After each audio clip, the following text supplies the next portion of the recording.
আসসালামু আলাইকুম। আমাদের অনেকের মাথা ব্যথা হয়। ঠিক কী কারণে মাথা ব্যথা হয় তার সবগুলোই বলবো আজকে। তাই ভিডিওটি শেষ পর্যন্ত দেখবেন। মাথা ব্যথার সাধারণ কিছু কারণ আছে, যেমন মানসিক চাপ ও টেনশন। এটি মাথা ব্যথার একটি প্রধান কারণ, যা সাধারণত কপালে বা মাথার চারপাশে চাপ সৃষ্টি করে। নাম্বার 2, মাইগ্রেন হলে মাথা ব্যথা হয়। নাম্বার 3, পানি শূন্যতা। নাম্বার 4, ঘুমের সমস্যা। নাম্বার 5, পোর পশ্চার। এর মিনিং হচ্ছে দীর্ঘক্ষণ একই ভঙ্গিতে বসে থাকা। নাম্বার 6, দীর্ঘক্ষণ খাবার না খাওয়া।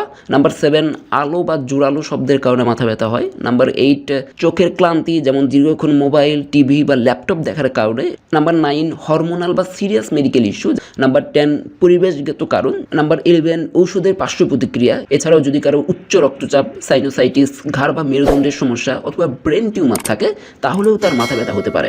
তাই পরামর্শ থাকবে, যদি কারো মাথা ব্যথা থাকে তাহলে প্রথমেই কারণটা খুঁজে বের করবেন এবং মাথা ব্যথা বেশি হলে একজন নিউরোলজিস্টকে দেখাবেন।